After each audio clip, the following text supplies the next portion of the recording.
এটা কে রয়েছে সেটার দিকে কারো খেয়ালই নেই। মা তুমি শান্ত হও। এই কি করে শান্ত হব বলতো? কি করে শান্ত হব? একটা মানুষ কোনোদিন কারোর কাছে হাত পেতে কিছু চায়নি। আজকে সেই মানুষটাকে অপমান করবে বলে বাড়িতে তার পছন্দের মতো খাবার রান্না করছে, ছেলের জন্ম দিয়েছে। জানিস তো, এই জন্য না মাস্টারমশাইকে একটু বাড়ির বাইরে থেকে ঘুরে আসতে বললাম, যাতে এত কিছু বুঝতে না পারে। মা এক্ষুনি হয়তো বাবা চলে আসবে, তুমি চুপ করো। বাবা হয়তো এত কিছু বুঝতেও পারেননি। কি বুঝতে পারিনি আমি?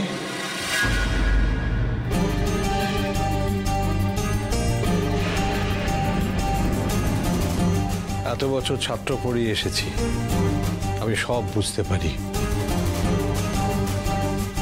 মিনু, তুমি কেন আমাকে বাইরে হাঁটতে বলেছ আমি সেটাও বুঝেছি। কষ্ট পেও না, আমি তো কোনো কষ্ট পাইনি।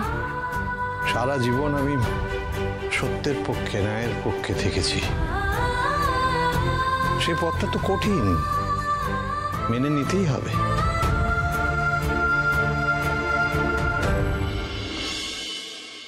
নীলা, ঝটপট প্লেট নিয়ে আসো, সবার জন্য খাবার নিয়ে এসেছি।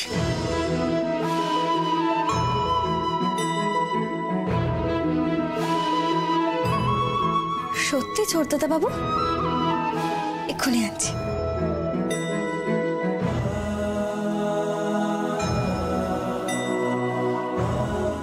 আরে দীপু, খাবার পেলে কোথায়?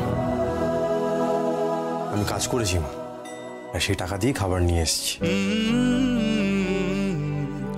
আমি জানি সারাদিন কারোই ঠিক মতো খাবার হয়নি।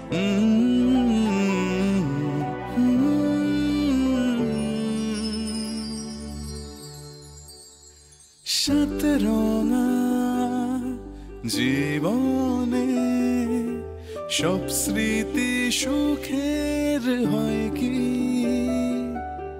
তবু একসাথে থাকলে বলো আর ভয় কি। হোক না ঝড়, হোক না যত আকাশ কালো, শেষে ভালো হবে সবার। হাসি ফুটবে সবার মুখে, খুশিতে ভাসবে আবার। এটা আবার কি? সবার জন্য যা খাবার তা তো এনেছিস। আসলে বাবা, আসার সময় দেখলাম তোমার প্রিয় নরম পাখির সন্দেশ। আমার তো সেই সামর্থ্য নেই যে সবার জন্য আনি, আর খাবারও খেতে হবে আমাদের সকলকে। কিন্তু তুমি ভালোবাসো বলে তোমার জন্য দুটো আনলাম। যে মাটিতে ফুটেছে ফুল, সে মাটি খোঁজে আদর। অন্ধকারের রাত কেটে যায়, আসুক নতুন এক ভোর। খাও মাস্টারমশাই, আঘাত খাও। ভুলে যাক, দীপু কত ভালোবেসে যত্ন করে তোমার জন্য নিয়ে এসছে। শুধুই আলো ছুঁয়ে ছুঁয়ে থাক। এক মিনিট, আমার একটা কথা বল দীপু। এই খাবার কেনার টাকা তুই কি কাজ করে উপার্জন করলি?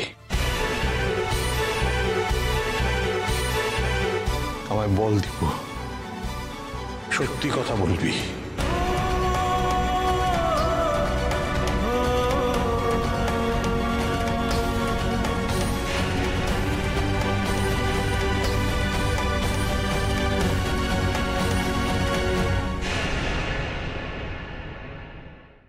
উত্তর দাও, টাকা এলো কোথা থেকে? কিরে নিল, উত্তর দিচ্ছে না কেন? বুঝতে পারছি না মা, লুকিয়ে রাখার মতো মানুষ তো উনি নন।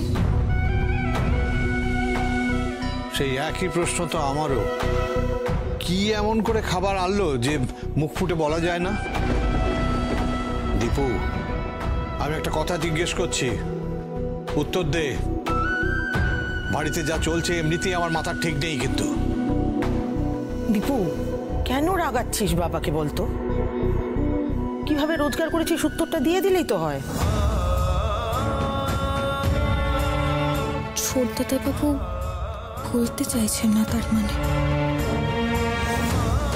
বাবা, আপনার ওষুধ খাওয়ার সময় হয়ে যাচ্ছে, খেয়ে নিন আপনি। যতক্ষণ না বলবে আমি খাবো না। এই দুজনকে নিয়ে না আর পারছি না। বাপ ছেলে দুজনেই জেদে, কেউ কারোর থেকে কম যায় না। ছেলেটা রোজগার করে খাবার কিনে নিয়ে এলো, আর তুমি কিনা বলে দিলে যতক্ষণ না উত্তর দেবে তুমি খাবে না। অদ্ভুত। আর দীপু, তুইও পারিস বটে, বলে দিলে কি হয়? বলে দে না দয়া করে। কোনো অন্যায় কাজ করে টাকা রোজগার করিনি এটুকু বলতে পারি। আমার উপরে ভরসা রাখো, তবে তবে এর থেকে বেশি আর কিছু বলতে পারবো না। বেশ, বলো না, কিন্তু যে কাজ তুমি ন্যায় মনে করছো সেই কাজ আমার অন্যায় মনে হতেই পারে। তুমি যদি না বলতে চাও আমি তোমাকে জোর করব না, কিন্তু যতক্ষণ না আমি জানবো ততক্ষণ তোমার রোজগারের টাকায় আনা খাবার আমি স্পর্শ করব না।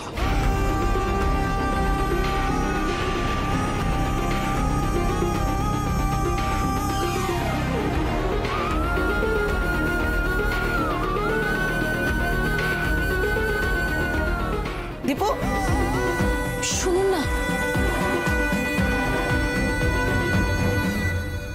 আচ্ছা, সবাই মিলে এভাবে মাথা গরম করলে কি চলবে? একটু ঠান্ডা মাথায়। না নীলা, ঠিক আছে, বিশ্বাসই নেই যখন। হ্যাঁ ঠিক আছে,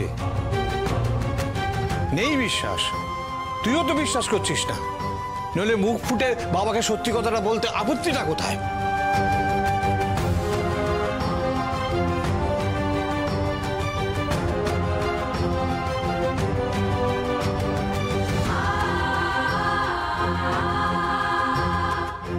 আপনার শিক্ষায় শিক্ষিত উনি, সেটুকুতেই আপনি ওনাকে ভরসা করতে পারতেন বাবা। কি করে ভরসা করবে বলতো? অসময় ছেলেদের আসল রূপগুলো বেরিয়ে পড়েছে তো, সেই শিক্ষার উপরে মাস্টারমশাই ভরসা করবেনই বাকি করে। তাই দীপুকেও কাঠগড়ায় তুলে দিল। যে ছেলে বাবা অন্তঃপ্রাণ তাকেও ভরসা করতে পারছে না। আপনার ছোট ছেলেকে আপনি সবার থেকে ভালো চেনেন বাবা, আমি বুঝি সেটা। সারা দুনিয়া ওনাকে দোষ দিলেও আপনি সেই দোষারোপে বিশ্বাস করবেন না, আমি জানি। তাও আপনি খাবারটা মুখে তুললেন না, ঠেলে সরিয়ে দিলেন। এই কাজ কি আপনার মতো একজন মানুষকে মানায়? আপনাদের রাত পেটা খেতে দেখে আপনাদের ছোট ছেলের ঘুম উড়ে গেছে, সারা রাত এপাশ ওপাশ করেছেন, সকাল হতেই ছুটে গেছেন কিছু রোজগার করবেন বলে। গাড়ি বাড়ির জন্য নয়, সবাইকে পেট ভরা খাবারটুকু অর্জন করে এনে দেবে বলে। আপনার তো গর্ব হওয়া উচিত বাবা। 2 নম্বরই পথে যে উনি হাঁটবেন না সেটা তো আপনি জানেন, বোঝেন। যাতে আপনাদের কষ্ট কমে তাই নিজে কষ্ট করে এই খাবারটুকু অর্জন করেছেন উনি। আপনি না খেলে আর কার কি হবে জানি না, কিন্তু ছোটদাদা বাবু খুব কষ্ট পেলেন। উনি খুব আশা করে এনেছিলেন বাবা, পারলে একটু মুখে দিন।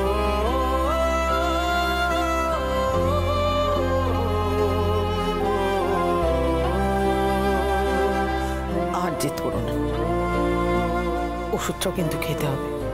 নিন বাবা।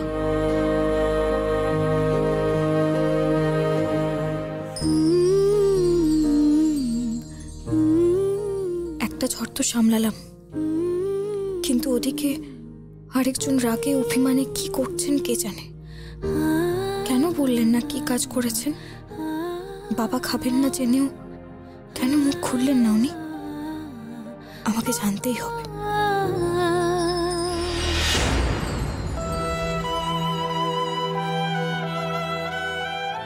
আমাকে কোনো প্রশ্ন করো না, আমি কিছু জানাবো না, জানাতে পারবো না। বাকিদের মতো আমাকেও ভাবতে শুরু করলো বোধহয়।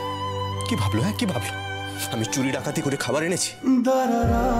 ভাবুক তাহলে ভাবুক, আমার টাকায় খেতে হবে না।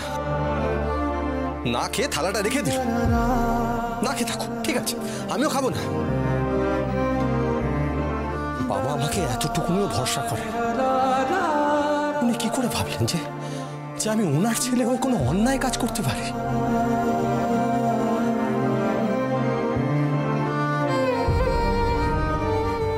আমিও জানি দীপুর মতো ছেলের দ্বারা অন্যায় কাজ হবে না, কিন্তু সেটা মুখ ফুটে বলতে অসুবিধাটা কোথায়? বাবা হয়ে কি আমি জানতে পারি না যে কোথা থেকে রোজগার করলো? এত গোপনীয়তা কিসের? বাবা হয়ে তুমি অবশ্যই জানতে পারো, তোমার অধিকার আছে। কিন্তু এটা যখন জানো যে দীপু কোনোভাবেই অন্যায় কাজ করতে পারে না, তাহলে ওই সময় ওইরকম জিজ্ঞেস করার কি দরকার ছিল মাস্টারমশাই? তুমি একটা কথা বুঝতে পারছো না মিনু, আমরা যে পরিস্থিতির মধ্যে চলছি তাতে দীপুর মতো সৎ ছেলেও ভুল পথে পা বাড়াতে পারে। আর তাছাড়া ওর পড়াশোনা তো বেশি দূর নয়, একার পক্ষে এরকম এত তাড়াতাড়ি কাজ জোগাড় করা সম্ভব নয়। মানছি মানছি, কিন্তু মাস্টারমশাই তুমি এটা কেন ভাবছো যে ও খুব সহজে খুব ভালো একটা কোনো কাজ পেয়ে গেছে? এরকমও তো হতে পারে যে ও যে কাজটা করে সেই কাজটা খুব কষ্টের কাজ, আর আমরা ওর কষ্ট শুনে যাতে কষ্ট না পাই সেই জন্য আমাদের কিছু বলতে চাইছে না সন্তান হিসেবে। কষ্টটা আপনি পাচ্ছেন শুধু শুধু। বাবা কিন্তু খেয়েছেন, আপনি বেরিয়ে যাওয়ার পর বাবা খেয়েছেন। হ্যাঁ, আমি কে? আমার কথা কেন শুনবে? তুমি বোঝানোর পর খেয়েছে হয়তো। আমার সামনে তো থালাটা সরিয়ে দিল, মানে আমার উপরে কোনোদিনও কোনো ভরসা ছিল না, নেই, আর থাকবেও না। মোটেও না, বাবা আপনাকে ভরসা করেন। আপনি মুখ ফুটে বলতে চাননি কি করে টাকাটা এনেছেন, তাই বাবা রাগ করেছেন। আপনি যে কোনো অন্যায় কাজ করতে পারেন না সেটা আমি পর্যন্ত জানি। তাহলে ওনারা তো আপনার বাবা মা, ওনারা জানবেন না? এটা কখনো সম্ভব?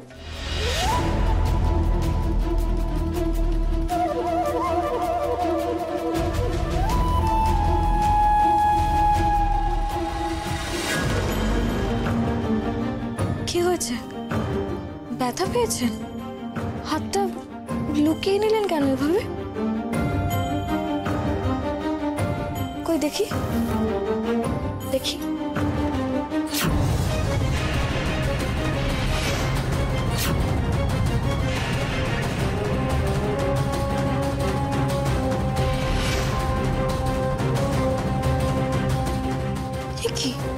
এটা কি করে হলো? হাতের তালুতে তো কড়া পড়ে লাল হয়ে গেছে। ছোটদা বাবু, আপনি আমাকে অন্তত বলুন, কি কাজ পেয়েছেন আপনি? বলুন আমাকে। কনস্ট্রাকশন সাইটে মাল বোয়ার কাজ, বালি সিমেন্টের বস্তা বয়ে টাকা পেয়েছি। কোনো অন্যায় কাজ করিনি, বিশ্বাস করো। মাস্টার মশাইয়ের ছেলে হয়ে আমি কি করে বাবাকে বলতাম? মুটেগিরি করেছি। কেন বলতে পারলেন না? বাবা আজ পর্যন্ত কোনোদিন কোনো কাজকে ছোট মনে করেননি। আমার বিশ্বাস উনি গর্বই করতেন। আপনি পরিশ্রম করে টাকাটা উপার্জন করেছেন জানতে পারলে। হয়তো তাই নিলাম, কিন্তু তার সঙ্গে সঙ্গে খুব কষ্ট পেতে। আমার হাতের তালু থেকে তোমার চোখে জল চলে এলো। তাহলে বুঝতে পারছো এ কথা বাবা মা জানলে বাবা মার কি হতো? হ্যাঁ, সেটা ঠিক। এতক্ষণ তো আমিও বুঝতে পারছিলাম না, তাই আমিও, যাই হোক আপনি ঠিকই করেছেন না জানি। কিন্তু তুমি না, আমিও জানাবো না। আচ্ছা আপনি বসুন বিছানায়, আমি আসছি। কি যা বলছি শুনুন, একদম কথা পারবেন না। বসুন চুপ করে, আসছি আমি।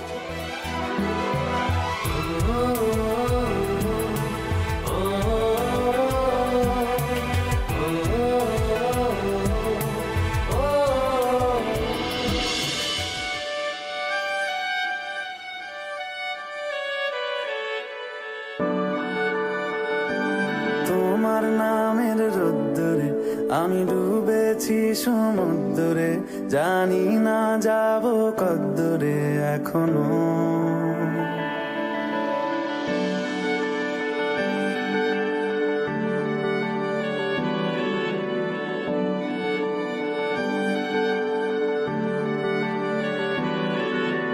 তোমার নামের রোদ্দুরে আমি ডুবেছি সমুদ্রে, জানি না যাব। কষ্ট এমন ছোঁয়াছে কেন ছোটতে দাও? আপনার কষ্টে আমি, আর আমার সন্ধে সকালে তুমি কেন এলে জানি না এখনো। সন্ধিয়াটে মন পালাবা, ব্যথা আর নেই, কমে গেছে। যদি সত্যি জানতে চাও তোমাকে চাই, তোমাকে চাই। যদি মিথ্যে মানতে চাও তোমাকেই চাই। ওহ যা জাকিয়ে শীত পড়েছে না। কিরে অনি? হ্যাঁ বর্দা, কিন্তু রাতের দিকে না টেম্পারেচারটা আরো পড়ছে। বাবা কি গরম রে। এই শীতে কড়াইশুটির কচুরি, আলুর দম, আর নলেন গুড়ের রসগোল্লা, একেবারে শীতের আদর্শ খাবার। আর আমার বউটাকে দেখো, রাত দিন সাজে গুজ্জে ঘুমোচ্ছে, সাজে গুজ্জে ঘুমোচ্ছে, নাক ডেকে ঘুমোচ্ছে। কোথায় আমি একটা খরচা করে এতগুলো খাবার আনালাম না, একটু দাঁড়িয়ে থেকে দেখবে তা নয়। কি রে তুই বসে আছিস কেন? খা। কড়াইশুটির কেজি জানিস ভেতরে আছে, হ্যাঁ 500 টাকা।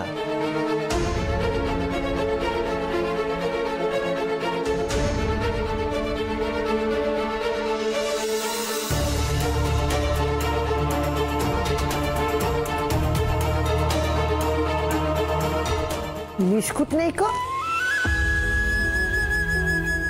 এই দিয়ে খেতে হবে হরে কৃষ্ণ।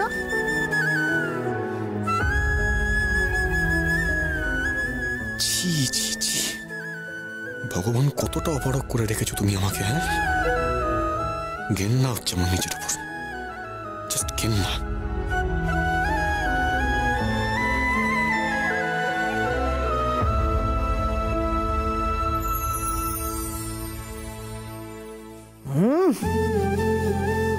জমে গেছে বুঝলে ছোট বউ। চা দিয়ে এই মুচমুচে আলু ভাজা বিস্কুটের থেকেও ভালো লাগছে হরে কৃষ্ণ।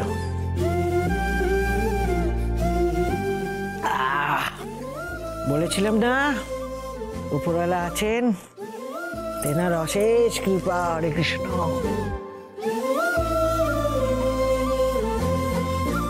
এই নীলা, দিদিকে কি চা দিলি? দিদি তো চিনি ছাড়া চা খায় না, আর ঘরে তো চিনিও নেই। ও মা, কি বলছিস মিনু? চিনি ছাড়া কোথায় চা? বেশ মিষ্টি আছে তো।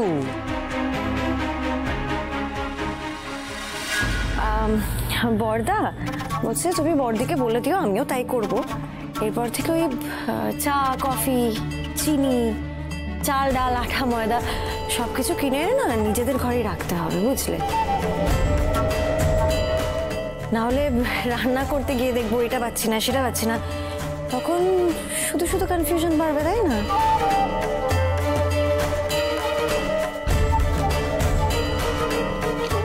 কাজের সময় কাজের জিনিসটা খুঁজে পেয়েছি, বুঝলে তো মা? অন্যের ভাগে হাত দিতে হয়নি। আমি ওই নকুল দানা দিয়ে চা বানিয়েছি, ঠাকুর ঘর থেকে নিয়েছিলাম। ঠাকুরের জিনিস তো আর ভাগাভাগি হয় না, ঠাকুর বরং খুশি হন ওনার থেকে কিছু নিলে, তাই নকুল দানা দিয়ে চাটা বানিয়ে ফেললাম। তুই তো একদম সোজাসুজি গৃহদেবতার আশীর্বাদ দিদিকে পৌঁছে দিলি রে। আমি বলেছিলাম না মিনু, উনি আছেন, উনি সব দেখছেন, ওনার অশেষ কৃপা, সব কিছু ওনার নজরে। হরে কৃষ্ণ হরে কৃষ্ণ। আসলে কি বলতো দিদি, নীলার মতো মানুষ যে বাড়ির বউ হয় না, তাদের মুখে হাসি ফোটা ছাড়া কোনো উপায় থাকে না।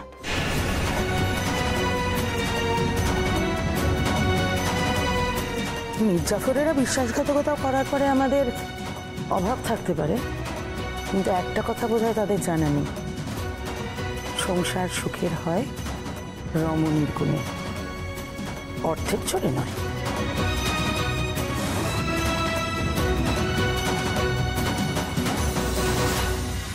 যত পারিস প্রশংসা কুড়িয়ে নিয়ে নিলাম, এরপর আমি তোর মুখে এমন ভাবে কালি লেপবো না যে মুখ লুকোনোর জায়গা পাবি না।